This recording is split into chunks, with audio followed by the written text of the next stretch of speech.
বন্ধুরা দেখো, আমি কিন্তু এখানে শাক কাটতে বসে পড়েছি। এটা কী শাক বলো তো? এটা হচ্ছে সজনে শাক। সজনে শাক আজকে ভাজা করব। কেউ ভাজা বলো, কেউ ভাজি বলো, তো আমরা ভাজি বলি না, আমরা ভাজাই বলি। গ্রামের মানুষ তো, তাই আমরা সহজ কথা ভাজা, অনেকে ভাজি বলে। তো যাই হোক, এখানে আমি সজনে শাক নিয়েছি আর সজনে শাক ভাজা করব। তার জন্যে দেখো, আমি এখানে রসুন, দুটো শুকনো লঙ্কা আর পেঁয়াজ কুচি করে নিয়েছি।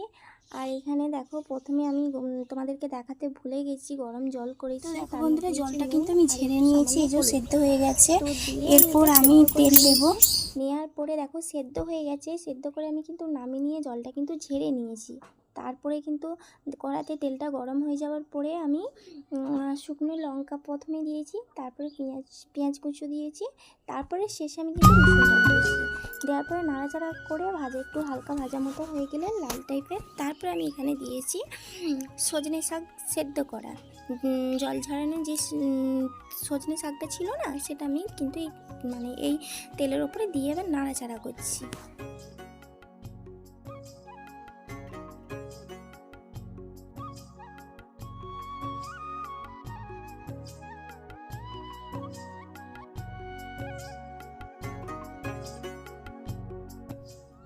তো বন্ধুরা, একদম আমার সজনে শাক ভাজা একদম রেডি। দেখো কেমন হয়েছে অবশ্যই কমেন্ট করে বলবে। আর কে কে খেতে ভালোবাসে সজনে শাক ভাজা, কমেন্ট করে বলবে।